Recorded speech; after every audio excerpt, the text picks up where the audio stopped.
வணக்கம். அந்த கூட்டத்தில் குரு பேசுகிறாருங்க. மக்களே, தெய்வ நம்பிக்கை உள்ளவங்களுக்கும் நல்லவருக்கும் சொர்க்கம் கண்டிப்பாக கிடைக்கும் அப்படின்னு அவர் பேசினார். நல்லா ரிலீஜியஸ் டிஸ்கோர்ஸ் பண்ணாருங்க. அவர் போன உடனே எல்லாம் மக்கள்லாம் கூட்டம் முடிஞ்ச உடனே இந்த குரு தன்னோட குருவை பார்த்தாரு. நான் நல்லா பேசினான்னாரு. பிதற்றல்னு சொன்னார் அவர். என்ன குரு அப்படி சொல்கிறீங்கன்னாரு. ஆமாம், நீ சொன்ன நல்லவனுக்கு சொர்க்கம் போகும், நான் சொர்க்கத்துக்கு போகலாம், நல்லவனுக்கு நல்ல குணம் உள்ளவன் சொர்க்கத்துக்கு போகலான்னு. நல்ல குணம் உள்ளவன் அப்போது சாமியை வணங்கலைன்னா அவன் போக முடியுமா? அடுத்தது தெய்வ நம்பிக்கை உள்ளவன் போல், தெய்வ நம்பிக்கை இருக்கிறவன், அதாவது இல்லாதவன், தெய்வ நம்பிக்கை இல்லாதவன், அவன் நல்லவனாக இருக்கான், அவன் சொர்க்கத்துக்கு போவானா? குரு எனக்கு ஒன்றும் புரியலையே அப்படின்னா. குரு அவன் நெத்தியில் இப்படி இப்படி இப்படி வச்சார், இந்த 3வது இடத்துல வச்சார்.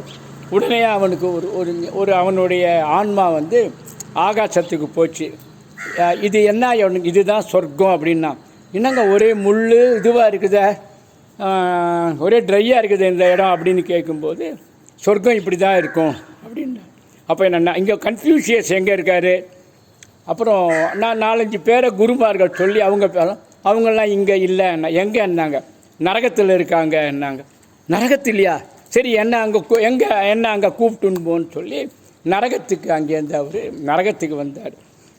நரகத்தில் அப்படியே அந்த சோலைகள் அவ்வளோ நல்லா இருக்குது, கிளிகள்லாம் கொஞ்சுது, அவ்வளோ நல்லா இருக்குது. பார்த்துட்டு அவங்க என்ன, நம்ம சொர்க்கத்துக்கு தானே போகணுன்னு சொல்லுவோம், இப்போ நரகத்தில் இது மாதிரி இருக்கன்னும் போது கொஞ்ச நேரம் பொறுத்து அவன் நெத்தியில் கை வச்சார். குரு குரு குரு அப்படின்னா. என்ன பார்த்தியான்னாரு. பார்த்தேன் குரு, எனக்கு இப்போ சந்தேகமாக இருக்குது. எப்படின்னா, எப்போவுமே சொர்க்கம் தானே நல்லா இருக்கும், இப்போ நரகம் நல்லா இருக்கேன்னா கேளு. நரகத்தை சரி பண்ணணுன்றதுக்கோசரம் குருமார்கள் இங்கே வந்திருக்காங்க. அவங்கெல்லாம் நல்லவங்க எங்கே இருக்காங்களோ அது நரகமாக இருந்தால் கூட சொர்க்கமாக இருக்கும். நல்ல குணத்தை ஃபாலோ பண்ணு அப்படின்னு குரு சொன்னாருங்க. உங்களை அடுத்த வீடியோவில் சந்திக்கிறேன்.